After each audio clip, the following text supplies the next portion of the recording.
Ok, entonces vamos a hacer un repaso de lo que vivimos la semana pasada además de que fueron hace un par de semanas, porque la semana pasada no tuvimos estudio, es bueno para recordar dónde nos quedamos, cómo va el flujo de pensamiento y de presentación de Pablo acerca de estos temas tan importantes. Recordemos que estamos en el segundo andar, ¿sí? El primero fue anden en unidad. Segundo anden es anden en santidad y en justicia, o pureza y santidad. La semana pasada vimos los últimos versículos del capítulo 4, y en ese pasaje Pablo da exhortaciones firmes. 3 de ellas da en cuanto a la generalidad, en cuanto a la doctrina. Pablo dice: quítense el ropaje del hombre viejo. En otras palabras, desháganse de la naturaleza anterior. Cristo los ha redimido. Desháganse del hombre anterior, del hombre muerto, del hombre que estaba muerto en pecados y transgresiones. Después les dice: renueven su mente. Esa forma de pensar que tenían antes de Cristo, renueven esa forma de pensar. Y dijimos que la forma de renovarla es por medio de la palabra de Dios. La palabra es la única capaz de renovar nuestra mente. Y finalmente Pablo les dice: pónganse el ropaje del hombre nuevo, o en otras palabras, la naturaleza regenerada de un hombre regenerado o redimido por Dios.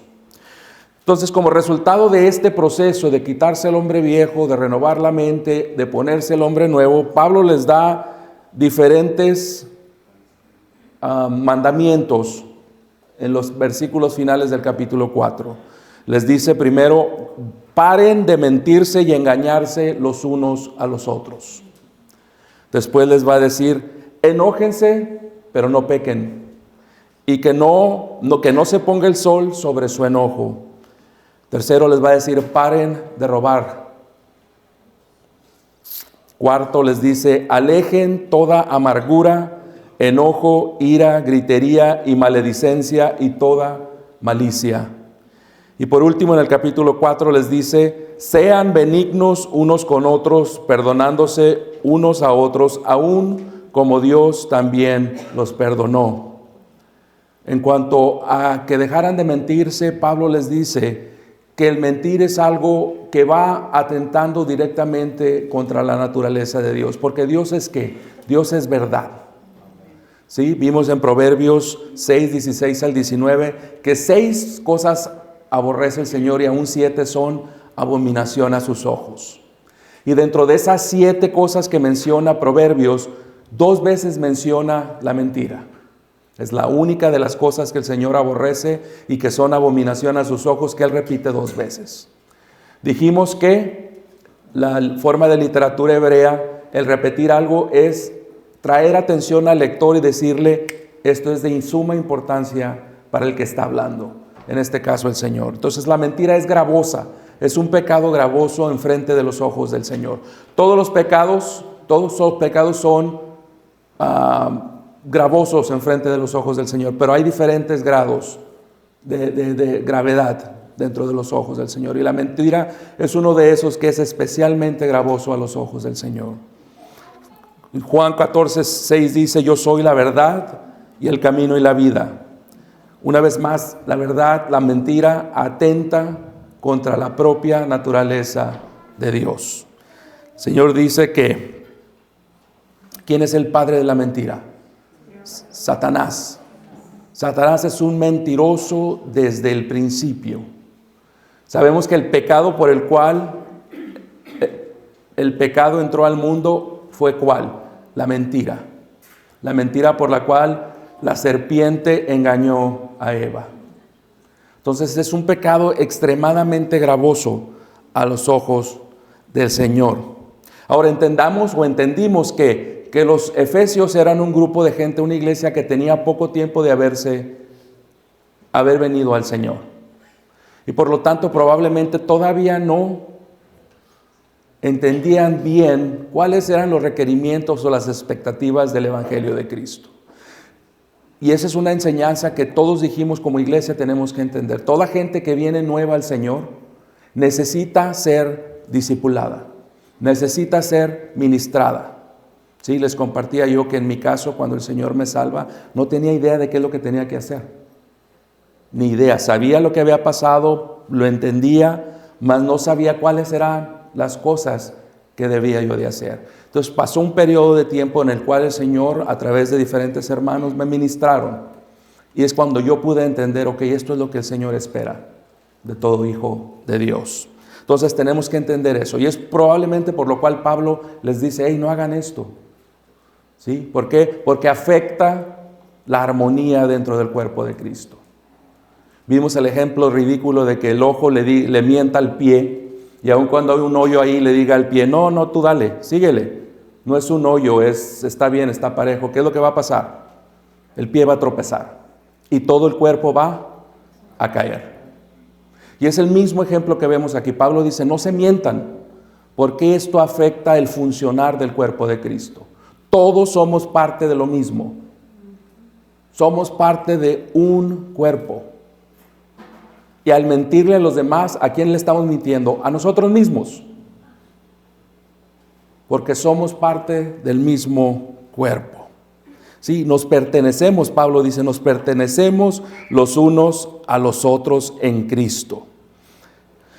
Mateo 5:37 dice que tu sí sea sí y que tu no sea no. ¿Lo demás es de quién? Del enemigo. Cuando mentimos, ¿como quién nos estamos portando? Como el enemigo. No quiere decir esto que ahí nos vamos a quedar. Sabemos que como cristianos podemos reconocer ese pecado, confesarlo y ser perdonados por el Señor.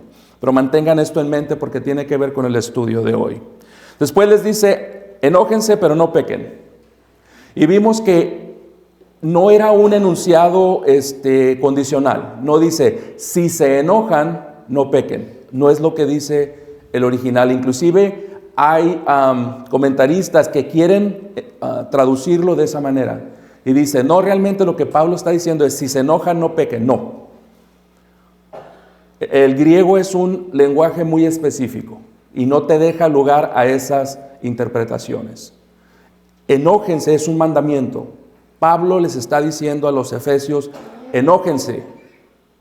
Lo que quiere decir que como cristianos hay un tiempo y hay un lugar para el enojo piadoso, para la ira piadosa. ¿Sí? Entonces Pablo dice, enójense, pero no pequen. Vimos que había dos tipos de enojo, aquel que es el enojo piadoso y aquel que es el enojo que conduce al pecado. La diferencia entre uno y el otro es qué vamos a hacer con ese enojo. La razón del enojo y qué vamos a hacer con ese enojo. Primeramente vimos que el enojo que guía el pecado es aquel que nos lleva a tratar de resolver la situación que nos hizo enojar por medio de ese mismo enojo. Como padre, por ejemplo, somos muy dados a veces a querer disciplinar a nuestros hijos cuando estamos enojados. Y hacemos o decimos cosas de las cuales una vez que se nos pasa el enojo, decimos, wow, no lo hubiera hecho. Ese es un pecado, porque estamos dejando que el enojo nos lleve a acciones que si no estuviéramos enojados nunca las hubiéramos hecho. El enojo que conduce al pecado también es aquel que guardamos en el corazón, ese que nos lleva a la amargura. Y se ha dicho que la amargura y la falta de perdón, que van conectados, es como estar tomando veneno y esperar que el otro se muera. ¿Sí? El enojo que nos lleva a la amargura es pecado.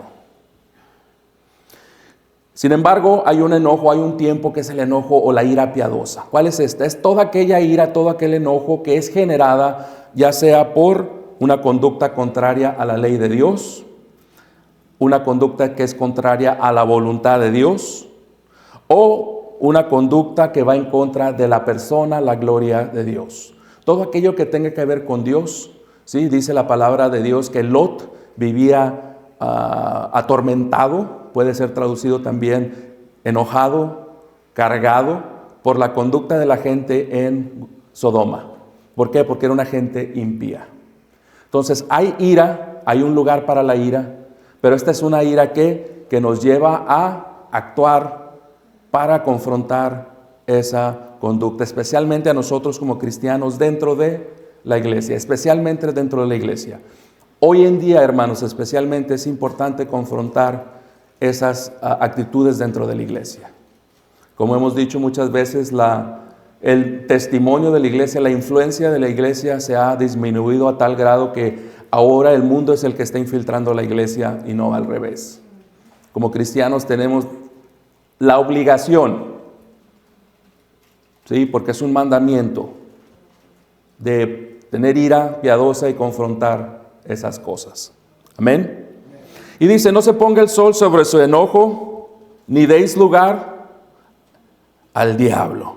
Básicamente lo que esto quiere decir, se usa mucho con los matrimonios y se les dice, hey, no se vayan a dormir enojados.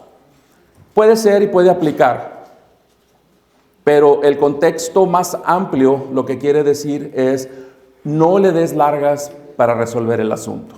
¿Por qué? Porque le vas a dar oportunidad a tu mente. Hay una expresión en Mexicali que usamos mucho que es, no le des de comer al cochi. ¿Y eso qué quiere decir? El cochi es ese animalito que tenemos en la cabeza que empieza a generarnos muchas ideas. Y en el momento en que sigamos alargando la resolución del problema, ¿qué es lo que pasa? Le estamos dando de comer al cochi. Lo estamos alimentando y estamos dejando entrar ideas y estamos haciendo a lo mejor de un problema que era así, un problema que ahora es así. Entonces Pablo dice, no dejen que eso se alargue, resuélvanlo inmediatamente. Más adelante les va a decir, ¿cómo podemos resolver esto? ¿Cómo podemos resolver esta ira? Sobre todo la ira que nos pudiera llevar al pecado. Pablo dice, encomiéndalo todo al que juzga justamente. ¿Quién es este? Dios. Básicamente Pablo les dice, ok, si alguien te hace enojar y reconoces que ese enojo no es por las razones piadosas, déjaselo al Señor. Deja que el Señor haga lo que tenga que hacer y tú prosigue con tu caminar. Amén. Después les dice, párense de robar unos a otros. Y nos pareciese extraño que Pablo le tenga que decir a cristianos, dejen de robar. Pero como dijimos, muchos de los cristianos del primer siglo eran esclavos. Una gran mayoría de la gente del Imperio Romano eran esclavos. Y era muy común que robaran a sus amos, que los esclavos robaran a sus amos. Dijimos la vez pasada que muy probablemente lo que hizo Onésimo a Filemón, en el libro de Filemón, fue eso, que le haya robado y tuvo que huir por el miedo de lo que le pudiera pasar porque lo habían descubierto. Entonces Pablo dice, dejen de robarse los unos a los otros, dejen de robarse o de robar a sus amos también. Pero lo más significativo de este mandamiento es que Pablo dice, dejen de robar, trabajen con sus manos, ¿para qué? Para que puedan darle a aquellos que menos tienen. ¿Sí? Entonces dijimos que las bendiciones que el Señor nos da no son para que las estemos acumulando nada más. No tiene nada de malo ser ahorradores, no tiene nada de malo estar planeando para nuestro futuro, pero llega un momento donde ese esfuerzo ya no es para eso, ya es para seguir teniendo más y más y más y más. Una vez le preguntaron a un millonario, ¿cuánto dinero es suficiente? Y él dijo, $1 más. Nunca va a ser suficiente para estas personas. Entonces Pablo dice, dejen de robar, trabajen, ¿para qué? Para que puedan bendecir a los que menos tienen. Después les dice, ninguna palabra corrompida salga de vuestra boca, sino la que sea buena para la necesaria edificación, a fin de dar gracia a los oyentes. Dijimos que la palabra que Pablo usa para corrompida, da la imagen de una fruta echada a perder. Da la imagen de comida echada a perder. Y dijimos que si alguien de aquí ha olido, por ejemplo, a mí me da mucho asco oler la carne de res echada a perder. Es horroroso el olor de la carne de res echada a perder. Así es como el Señor ve cada palabra que sale de nuestra boca, que no es para edificación, que es para destrucción, que es para división, chismes, Cuando hablamos mal de alguien más, el Señor dice, tu boca está echando cosas echadas a perder cada palabra que habla. Esa es la forma en que el Señor lo ve. La próxima vez que nos dé la tentación de hablar de alguien, la próxima vez que digamos, deja que se vaya el hermano y ahorita te platico algo. Acuérdense que el Señor lo está juzgando todo, que el Señor lo escucha todo. A lo mejor el hermano ya no está, pero el Señor ahí está. Y cada palabra que echamos fuera con el propósito de bajar a alguien, de hablar mal de alguien, de decir chismes de alguien, es como un olor fétido a la nariz del Señor, a los ojos del Señor. Entonces el Señor dice, paren, no hagan eso, que lo único que salga de su boca sea para edificar, para levantarse los unos a los otros. Colosenses 4:6 nos dice, sea vuestra palabra siempre con gracia, sazonada con sal, para que sepáis cómo debéis responder a cada uno. Y después les dice, no entristezcan.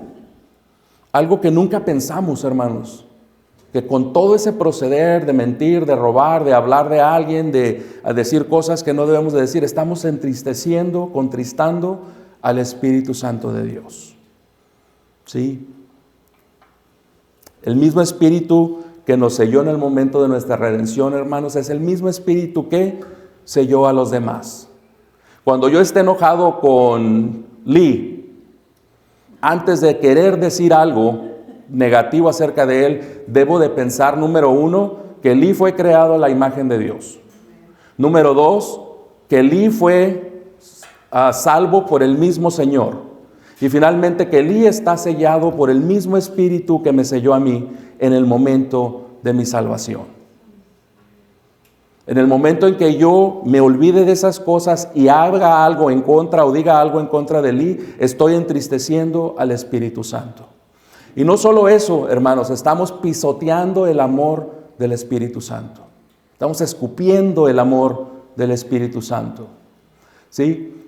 Cristo vino, bajó de gloria, se encarnó y vino a vivir entre nosotros. ¿Dónde está el Espíritu Santo hoy en día? Entonces también está aquí. Se nos olvida que Él también está aquí. ¿Cuál es de las 3 personas de la Trinidad el que más contacto, el que más tiene que ver con la salvación en cuanto a traer convicción, en cuanto a sellar, en cuanto a dirigir, en cuanto a cambiar? ¿Quién es de los 3? El Espíritu Santo. ¿Sí? Entonces, cada vez que hacemos algo indebido, cada vez que decimos algo indebido, si robamos, si hablamos, si decimos chismes, si ofendemos, estamos entristeciendo el amor o al Espíritu Santo, ¿sí?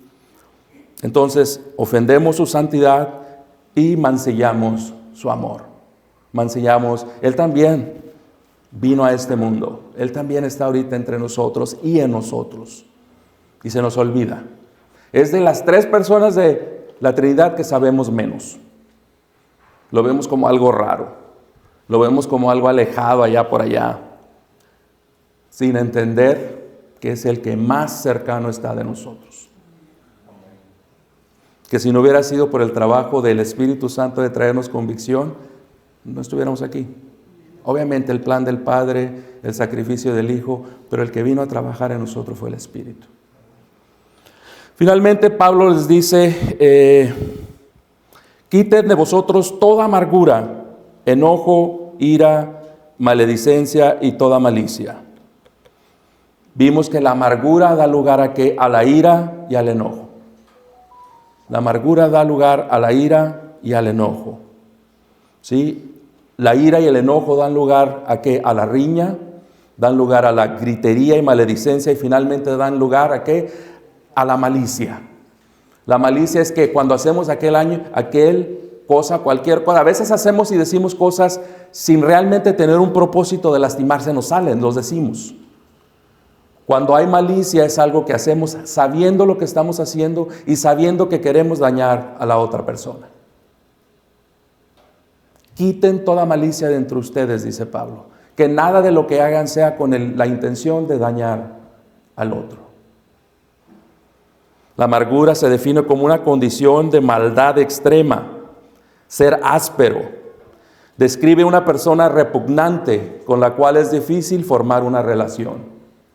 Amargura también se describe como animosidad, la cual significa enemistad, aversión, resentimiento. La amargura guía al enojo y la ira, la cual es la explosión externa de lo que existe en el interior. Finalmente les dice Pablo, sean benignos, misericordiosos, perdonándonos unos a otros, como Dios también los perdonó. Y realmente, hermanos, les voy a ser bien francos, me di de topes en la pared, porque yo creo que hice un trabajo muy pobre la semana antepasada en este tema. El perdón, hermanos, es algo de suprema, de sublime importancia en la vida del cristiano. Aun cuando somos regenerados, aun cuando somos nacidos de nuevo, somos gente caída, que vivimos todavía y habitamos en un cuerpo de muerte, como lo llama Pablo en el libro de Romanos. Entonces va a haber muchas ocasiones donde otras personas nos van a ofender, donde otras personas nos van a faltar. Entonces Pablo nos dice, o el Espíritu Santo de Dios a través de Pablo nos dice, perdónense los unos a los otros, así como Cristo, o como Dios, los perdonó a ustedes. Dijimos que el perdón bíblico, no el perdón del mundo, el perdón bíblico es el poner a la persona en la misma posición que estaba antes de que la ofensa ocurriera. Poner a la persona en la misma posición que estaba antes que la ofensa ocurriera. ¿Sí? No es el perdono pero no olvido, que quiere decir que no ha perdonado. Ahora, no vamos a olvidar la ofensa, no porque somos gente que estamos, nuestros circuitos están para recordar. Recordamos, yo inclusive me acuerdo, les comentaba la otra vez a unos hermanos que me acuerdo de mi maestra de primer año de primaria. Yo tenía 5 años, hace casi 50 años de eso. Yo recuerdo mi primer día de clase de primaria. Mi mamá en el cerco de la escuela primaria llorando porque me había dejado. Yo me acuerdo la maestra dándome su mochila diciendo, hey, porque yo estaba llorando, era un niño de 5 años. Primera vez que me separaba de mi mamá. Me dio una mochila y me dijo, hey, ahí traigo un ratón. Agarra bien la bolsa, no se te vaya a salir. Y eso me paró de llorar y de agarrar bien la bolsa. Somos gente que estamos programada para no olvidar. Pero olvidar en el contexto de perdón, cuando alguien dice yo perdono pero no olvido, realmente lo que está diciendo es no te he perdonado. ¿Sí?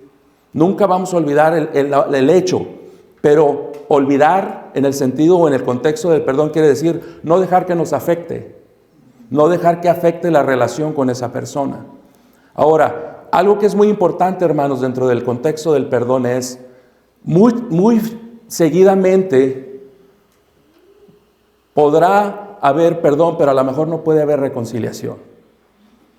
Y eso es algo muy importante. Tiene que haber sabiduría, tiene que haber prudencia dentro de los cristianos. ¿Sí? Si una persona se ve que no ha cambiado su proceder, se ve que no se ha arrepentido de lo que hizo, tu deber como cristiano es perdonarla o perdonarlo. Pero eso no quiere decir que tiene que restablecerse la relación que había antes. Tiene que haber trabajo de las dos partes, tiene que haber voluntad, número 1, y tiene que haber trabajo para reconstruir esa confianza que había antes, especialmente en los matrimonios, hermanos, cuando hay una falta de uno u otro cónyuge. Es muy importante entender que hay que tener trabajo entre las dos partes para que la reconciliación pueda suceder. El perdón, no hay cuestión de tiempo, no hay cuestión de trabajo. Se nos manda perdonar. Se nos manda perdonar. No es opcional. Como dijimos la vez pasada, no recuerdo el nombre del pastor, cuando él hace consejería y le preguntan en cuanto al perdón, ¿cuándo es que tengo que perdonar? La gente sabe que tiene que perdonar, porque es un mandamiento de Dios. Pero la pregunta más común es, ¿cuándo tengo que perdonar? Cuando vengan y me pidan perdón, cuando se arrepientan, ¿cuándo? Y este pastor dice que la respuesta que él siempre les da es, cuando tú quieras ser libre. El perdón es para nosotros, no es para los demás, es para nosotros. es para dejarnos en libertad. Voy a estar eternamente agradecido del pastor Buddy Backham, porque él hace una reflexión. Y es una reflexión que, si no escuchan nada más esta noche, quiero que escuchen esto. Pastor Buddy Backham dice, cuando no perdonamos, le estamos diciendo al Señor, sé que tu hijo pagó en la cruz por lo que esta persona me hizo. Lo sé. Sé que el sacrificio de tu hijo fue suficiente para que tú lo perdonaras, pero no es suficiente para que yo lo perdone. ¿Escuchamos lo que estoy diciendo? Cuando no perdonamos, le estamos diciendo a Dios, sé que el sacrificio que tu hijo hizo fue suficiente para que tú, Dios, perdones a esa persona, porque los pecados pasados, presentes y futuros de esa persona fueron perdonados, fueron pagados ¿dónde?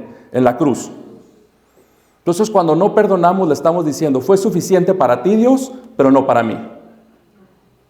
Mi justicia es más alta que la tuya. Mi santidad es más alta que la tuya.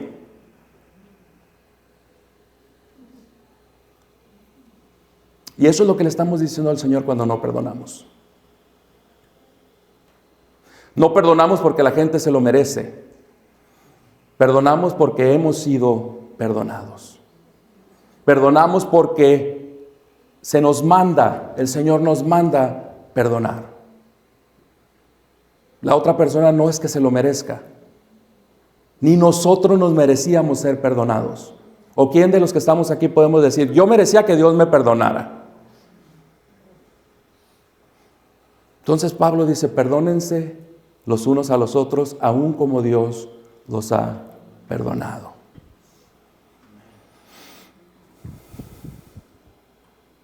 Hay un relato, bueno, no me da tiempo si no se los contaba, que escuché y casi me llevó a las lágrimas este relato.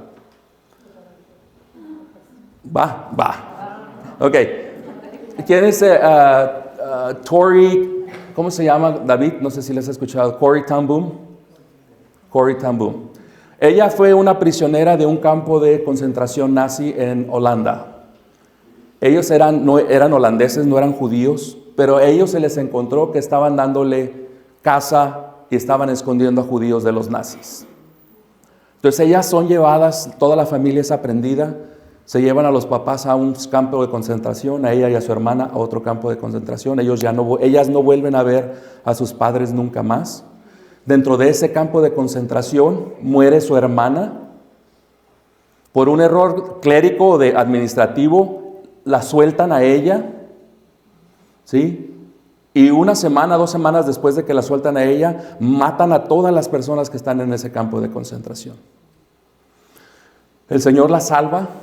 Y ella empieza a dar conferencias sobre todas las cosas acerca del perdón. En una de esas conferencias en Holanda, ella regresa a Holanda a dar una conferencia sobre el perdón.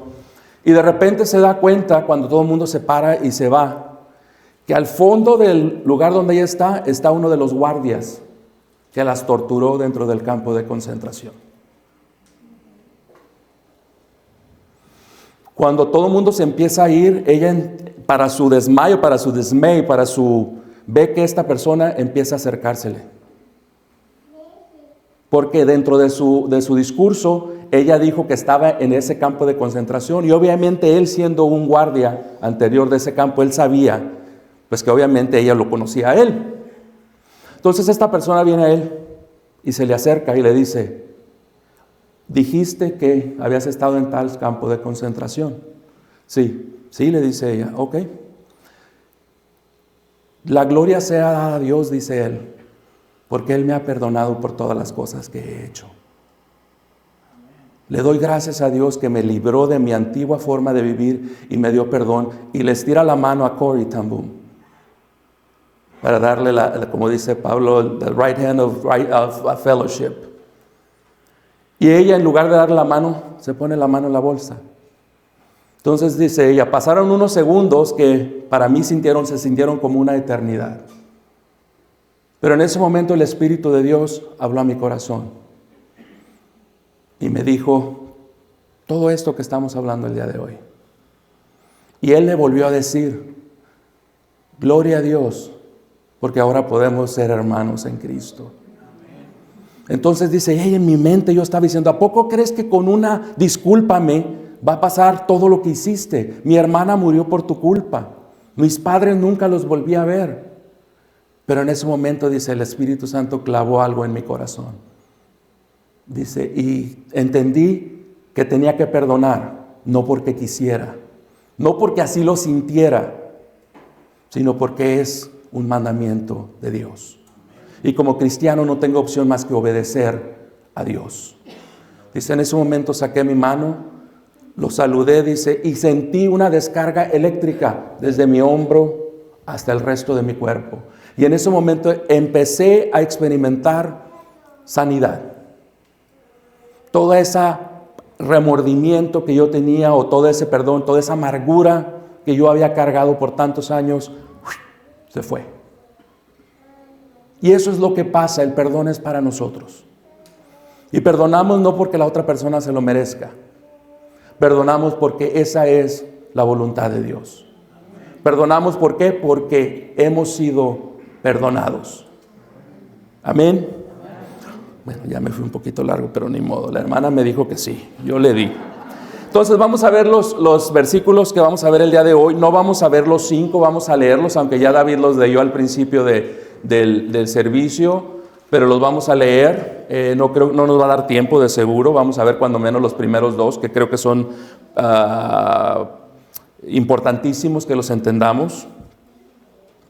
La palabra de Dios dice así: sed imitadores pues de Dios como hijos amados, y andad en amor como también Cristo nos amó y se entregó a sí mismo por nosotros, ofrenda y sacrificio a Dios en olor fragante.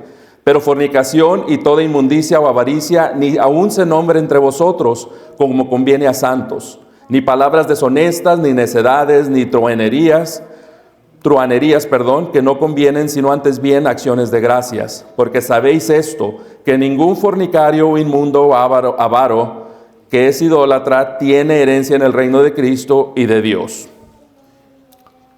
Entonces Pablo empieza este pasaje diciendo, por lo tanto, o por tanto, ¿sí? Por lo que acabamos de ver en la parte anterior, capítulo 4, para nosotros, obviamente para los lectores no había capítulo 4, simplemente lo que acabamos de leer dentro de la carta, ¿sí?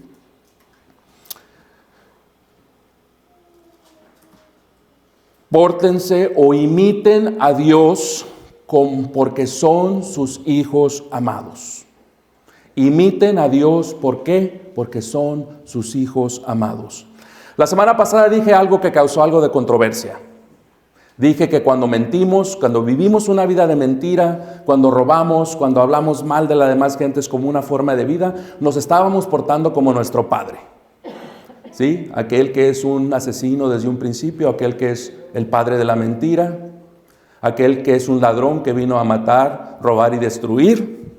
Y causó un poco de molestia entre alguna gente. Pero el punto que yo estaba queriendo hacer es el siguiente. Todos vamos a imitar a nuestros padres. ¿Quiénes de ustedes criticaron a sus padres y cuando crecieron terminando siendo igual que ellos? Lo vemos en nuestros hijos también. Ay, eres igual que tu padre, o eres igual que tu madre, o con nuestros nietos. Ahorita yo con mi nieto lo veo y es una copia al carbón de su padre. El punto que Pablo está haciendo aquí es, son hijos amados de Dios, por lo tanto deben de portarse como su padre. ¿Sí? Deben portarse como sus padres. Juan 8:39, el Señor les dice a los fariseos le dicen, nosotros somos hijos de Abraham, no somos hijos de fornicación. Y el Señor les dice, si fueran hijos de Abraham, las obras de Abraham harían. Si fueran hijos de Abraham, las obras de Abraham harían. Si lo transferimos a lo que Pablo nos está diciendo es, si son hijos de Dios, las obras de Dios van a hacer.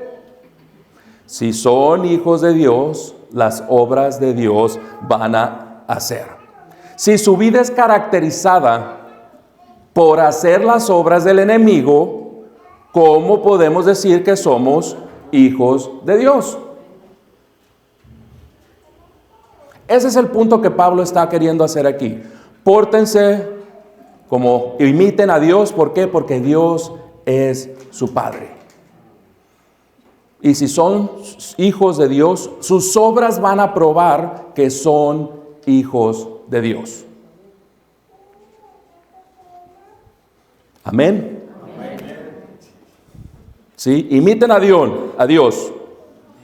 Primera de Pedro 1:15 al 16 dice, sino como aquel que los llamó es santo, sean también ustedes santos en toda su manera de vivir, porque escrito está, sean santos porque yo soy santo. Hasta este punto Pablo ha dado mayoritariamente mandamientos negativos. No mientan, no se engañen, no roben, enójense pero no pequen. Y es hasta la última parte del capítulo 4 donde él da un mandamiento positivo, donde dice, sean misericordiosos, perdónense unos a otros.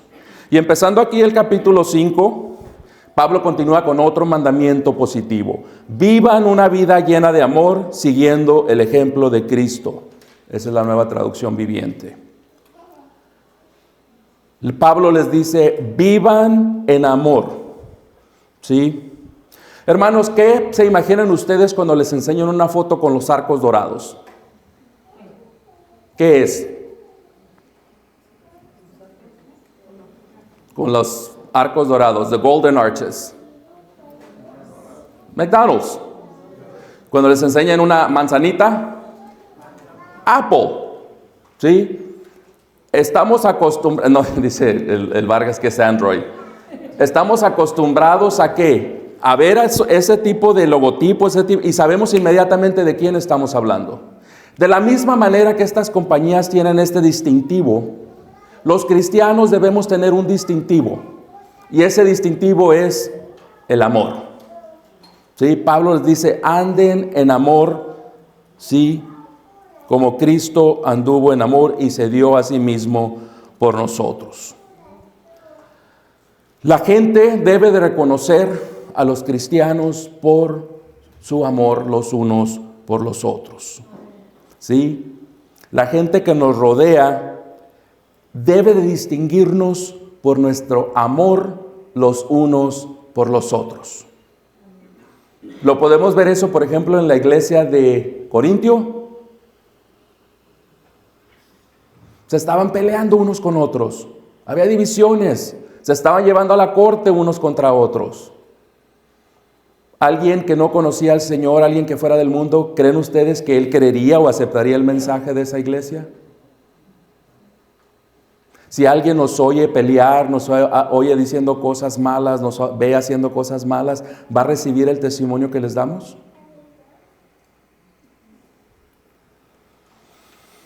Juan 13, 34, 35 dice el Señor, un mandamiento nuevo os doy, que os améis unos a otros como yo os he amado, que también os améis unos a otros. En esto conocerán todos que sois mis discípulos, si tuvieras amor los unos con los otros.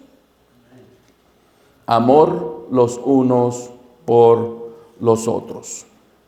En el lenguaje original, hermanos, hay 4 palabras diferentes para el amor. 4 palabras diferentes. Primero tenemos fileo, de donde viene, por ejemplo, Filadelfia, que se puede definir como un afecto fuerte. Por lo general, esto se aplica a la bondad entre amigos. Sí, cuando Jesús lloró en la tumba de Lázaro, en Juan 11:36, los testigos dijeras, mira cómo lo fileo, cómo lo amaba. Era su amigo íntimo, lo amaba. Fileo es una de las palabras. La siguiente es eros, y no ocupo decirles mucho, simplemente la palabra que usamos para erotismo, erótico, viene de la palabra eros. Es el amor entre una pareja, es un amor de pareja. Después viene la palabra storge, y se refiere al amor familiar, el amor, sí, que un padre siente hacia un hijo, el amor que se siente entre hermanos. Sin embargo, la palabra que usa Pablo aquí para amor no es ninguna de estas 3.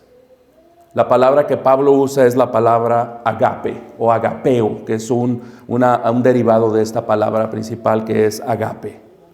Sí, y es la misma palabra que nuestro Señor usa en Juan 14, 23, 24, que dice: el que me ama, mi palabra guardará, y mi Padre le amará, y vendremos a él y haremos morada en él. El que no me agape, no guarda mis palabras, y la palabra que habéis oído no es mía, sino del Padre que me envió. Y este amor agape, hermanos, es un amor divino, es un amor sacrificial. Es un amor que ama sin esperar nada a cambio. Es un amor que busca el bien del otro antes que el bien propio. Yo cuando estaba haciendo mi estudio me vino mucho a la cabeza la palabra humildad. Es imposible tener un amor agape sin humildad. ¿Por qué? Porque el que es humilde considera al otro mejor que a uno mismo. Y es imposible tener este amor agape sin ser humilde.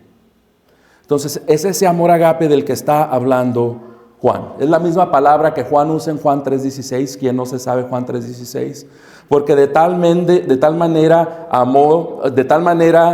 agape Dios al mundo, amó Dios al mundo, y sabemos qué es lo que sigue.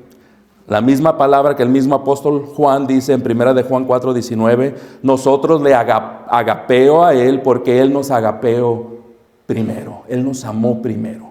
Es este amor sacrificial, es este amor inmerecido, es este amor sin condiciones, ¿sí?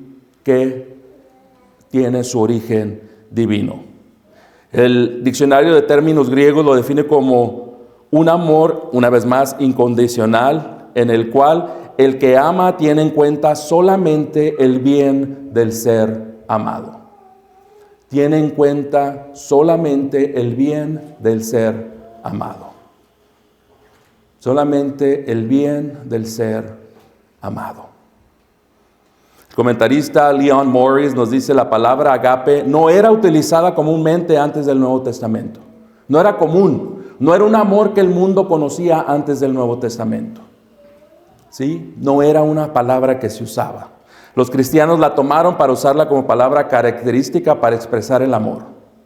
Mientras que el concepto de amor antes del Nuevo Testamento es amor hacia aquello que era más cercano a nosotros. Cuando los cristianos vienen, le dan una definición nueva: amor, agape, esta palabra de agape. Y esa es la cualidad que vemos o que ellos empezaron a ver en la cruz. Ese amor sacrificial por los demás, un amor que procede de un Dios que es amor. ¿Por qué es tan importante ese amor para Dios? Porque esa es la naturaleza de Dios. Y no amar es ir en contra de la naturaleza de Dios. El pecado de no amar para el cristiano es tan grave como el pecado de mentir, porque ambos van en contra de la naturaleza de Dios. Dios es verdad, Dios es amor. Nuestro testimonio como iglesia se ha destruido a través de los siglos por nuestra falta de amor, por nuestro egoísmo, por nuestro ensimismismo, if you will. Porque primero soy yo, luego soy yo, y al último, yo. Entonces Pablo está llamando a los efesios por implicación a todos los cristianos que debemos de tener ese amor los unos a los otros. En Mateo 22, si recuerdan, un maestro de la ley viene y le pregunta al Señor: ¿cuál es el mandamiento más importante? Y el Señor le dice: el primer mandamiento de todo es: oye Israel, el Señor nuestro Dios, el Señor es uno. Y amarás al Señor tu Dios con todo tu corazón, con toda tu alma y con toda tu mente y con todas tus fuerzas. Este es el principal mandamiento. Y el segundo es semejante: amarás a tu prójimo como a ti mismo. Y dijo el Señor, fíjense lo que dice el Señor: no hay otro mandamiento mayor que estos. No hay otro mandamiento mayor que estos. Y los dos involucran ¿qué? Amor. Vamos a decir que el mandamiento supremo de Dios para sus hijos es el amor.